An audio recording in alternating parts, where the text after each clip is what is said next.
तो देवेंद्र को विधान लोकसभा की टिकट को हक हो कि नहीं हो, योग्यता में देवेंद्र को हक हो कि नहीं हो, देवेंद्र तिरंगा को मान करो कि नहीं करो, देवेंद्र तिरंगा की इज्जत करी कि नहीं करी, देवेंद्र मोदी जी की इज्जत करी कि नहीं करी, देवेंद्र बीजेपी की इज्जत करी कि नहीं करी, देवेंद्र राजस्थान की माटी की इज्जत करी कि नहीं करी, देवेंद्र चूरू जिले की इज्जत करी कि नहीं करी।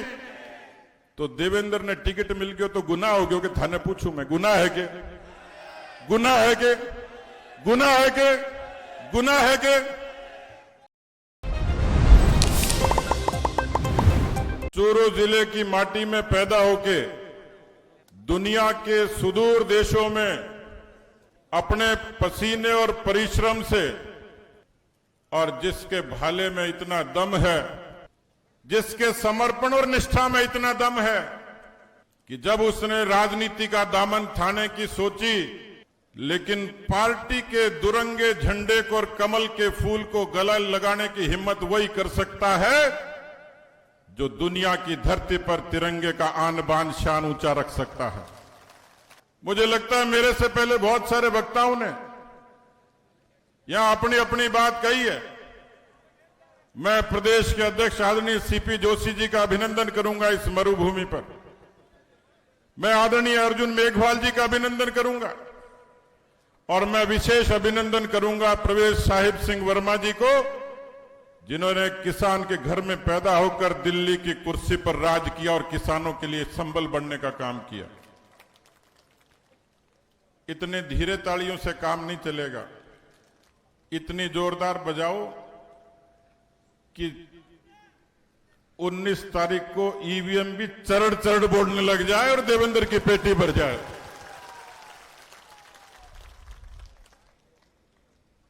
मुझे लगता है कि मंच के लोगों ने सारी बात कही होगी। जन धन से लेके, उज्ज्वला से लेके, आयुष्मान से लेके, आवास से लेकर बहुत सारे लोगों ने राम मंदिर की भी बात कही होगी, और राम मंदिर के बारे में लंबी बात कहने की जरूरत ही नहीं। राम का मंदिर वो नहीं बना पाए जिनका राम निकला हुआ था, लेकिन जिसके दिल में राम था उसने राम का मंदिर बनाकर दिखा दिया। ये आपका और हम सब का सौभाग्य है। दुनिया का युद्ध इतिहास गवाह है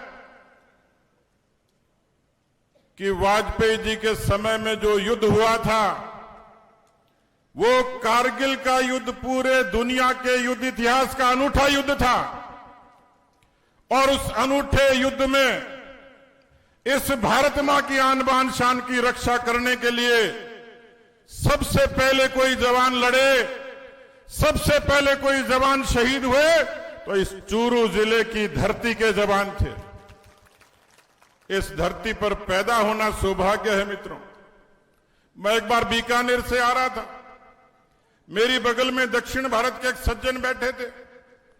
उन्होंने कहा जी चारों तरफ रेत ही रेत दिखती है, कहीं खेती नहीं दिखती।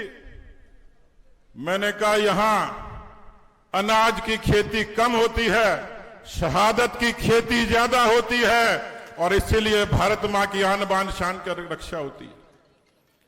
मुझे यह सौभाग्य भी मिला, तकलीफ भी थी मन में, लेकिन कारगिल के उन शहीदों की अंत्येष्टि में शामिल होने का सौभाग्य मिला। मैंने देखा, एक ताज्जुब हुआ मुझे, एक भी जवान के पीठ पर गोली नहीं थी। आपकी कोख के, आपकी धरती के जवान के सीने पर गोलियां थी, जिन्होंने इस भारत की मां की रक्षा करी। ऐसी चूरू की धरती, जब युद्ध का मैदान हो, जब दुविधा हो, दुश्मन शैतान हो, षड्यंत्र हो, जाति पंथ और मजहब की बात करता हो, तो मित्रों मैंने तो आज तक नहीं देखा कि टिकट कटने से कोई शहीद होता हो।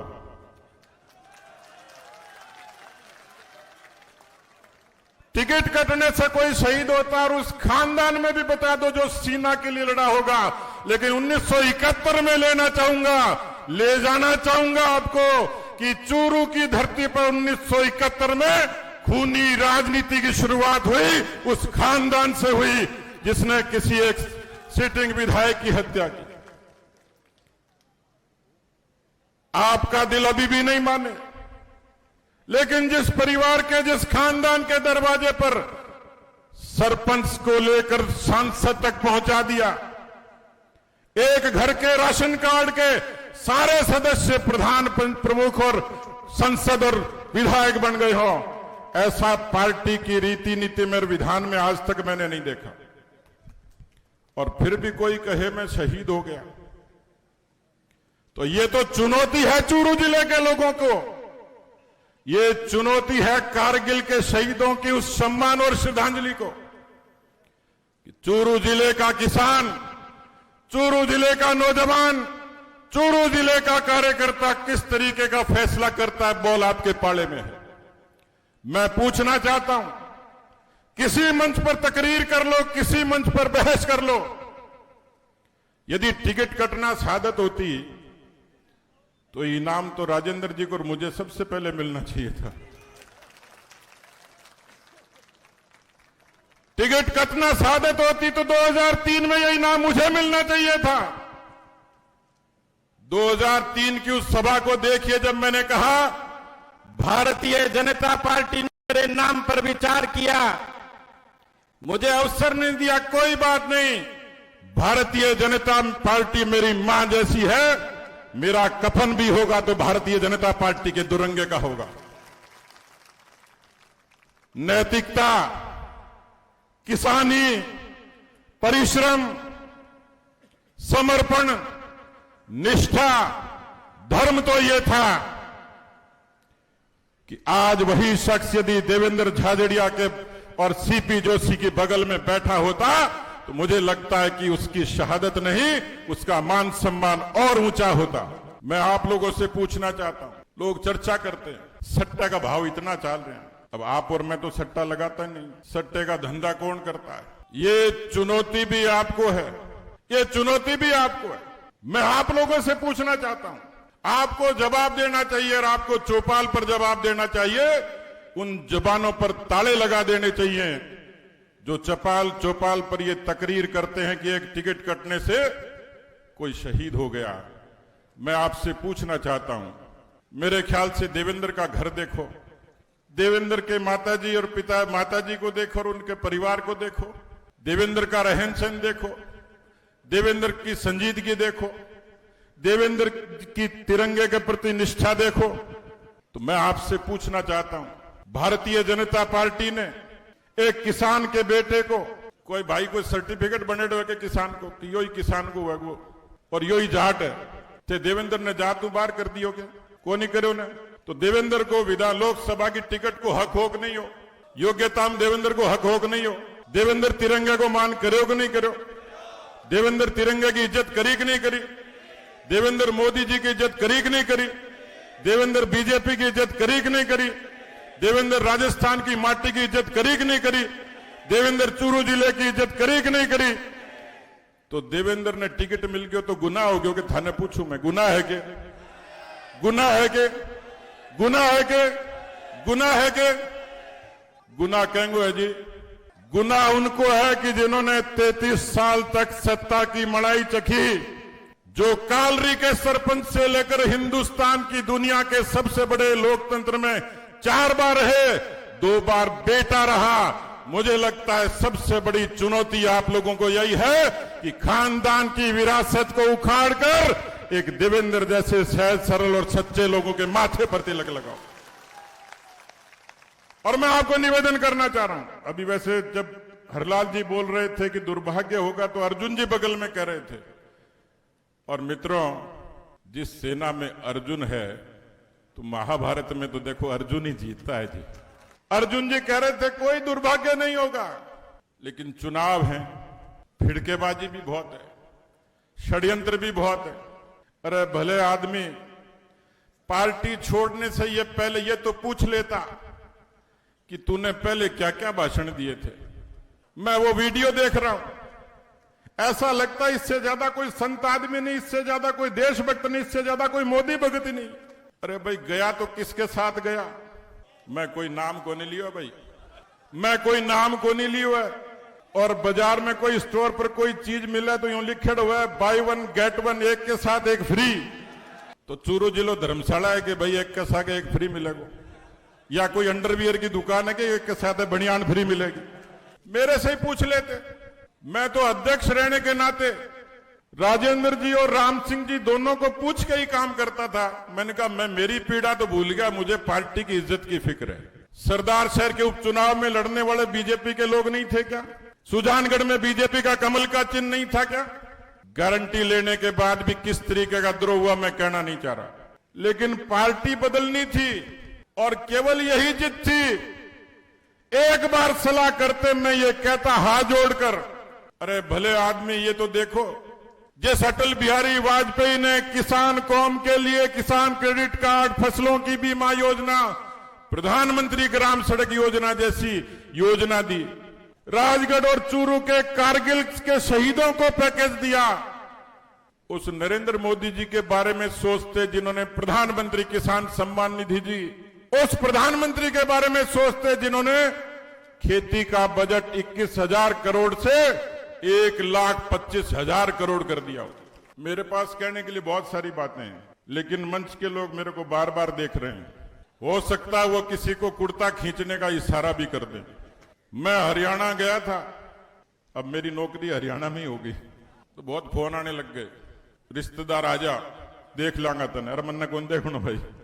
तो मैं मीटिंग में गया तो एक फौजी बोलने के लिए खड़ा हो गया। अब फौजी की बात तो 1947 से शुरू होती है। अब पीछे से संयोजक कुर्ता खींच रहा था। फौजी ने कहा कितनों ही खींच ले, भले ही पाट जा, पर आज जो सोच का मैं बात पूरी करूंगा। मेरे से पूछ ले कौन सी पार्टी में जाना। मोदी को देखते, देश को देखते, तिरंगे को देखते, 40 साल का इतिहास देखते, अरे कौन सी पार्टी में जाके डूबे जिसने चूरू जिले के किसानों के बेटों को खून के आंसू पीने पर मजबूर कर दिया। वो पार्टी पकड़ी, पेपर लीक के कारण बच्चों ने आत्महत्याएं कर ली। मैं आपसे पूछना चाहता हूं, मैं और सीपी जोशी जी जो लड़ाई लड़ रहे थे, इन पेपर लीक के चोरों के खिलाफ लड़ रहे थे। आपको बताइए, पेपर लीक से आपके बच्चे को तकलीफ हुई थी कि नहीं हुई थी? हुई थी कि नहीं हुई थी? तो जो पेपर चोरों का साथ देगा, उन चोरों के साथ लगोगे क्या? पेपर लीक के चोरों को साथ दोगे क्या? पेपर लीक के चोरों को साथ दोगे क्या?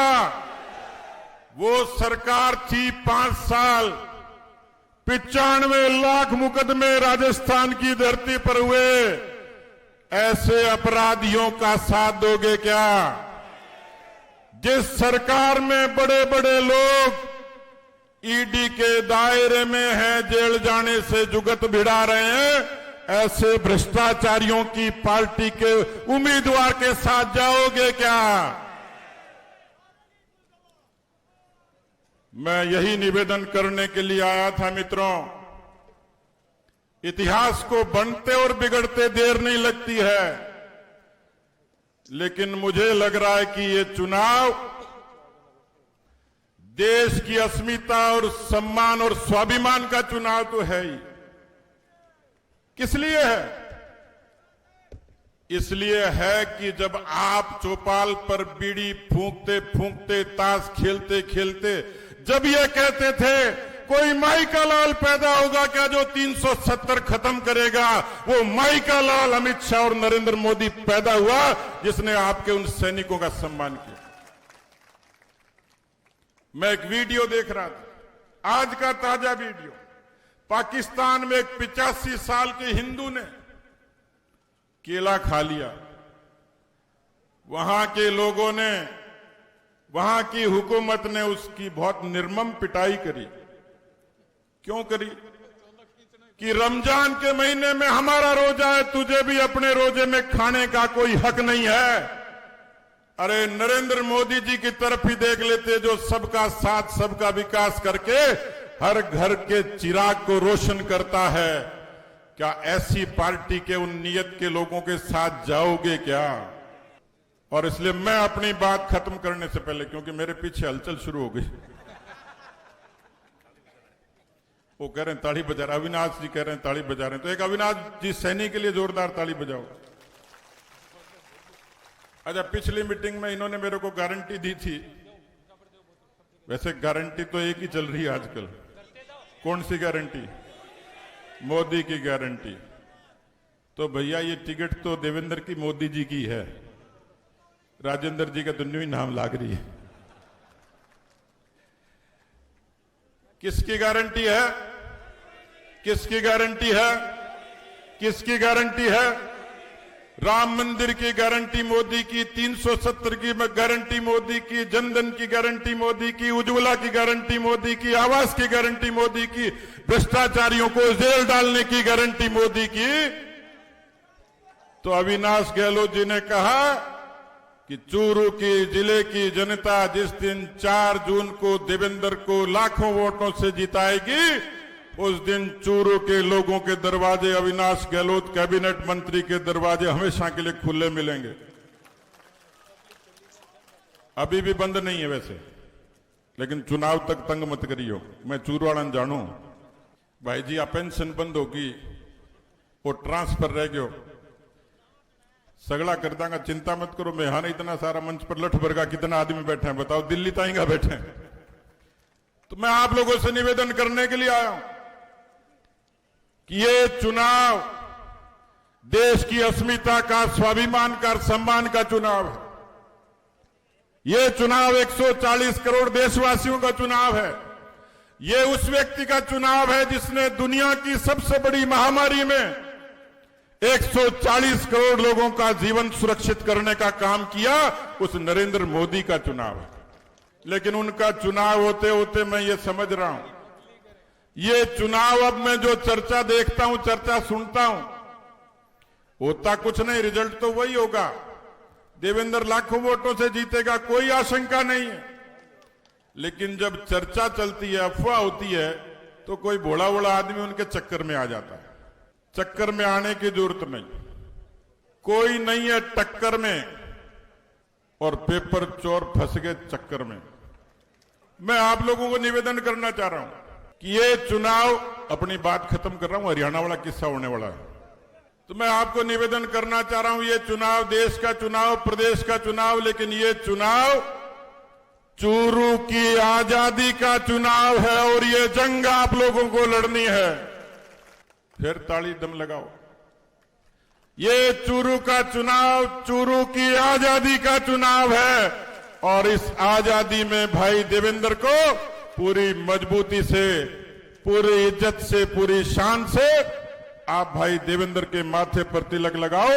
मैं आपको भरोसा देता हूं कि इतिहास पूरी मजबूती से लिखा जाएगा। चूरू जिले की आवाम के लिए, किसान के लिए, नौजवान के लिए एक नए युग की शुरुआत होगी। बहुत बहुत धन्यवाद। जय हिंद, जय भारत।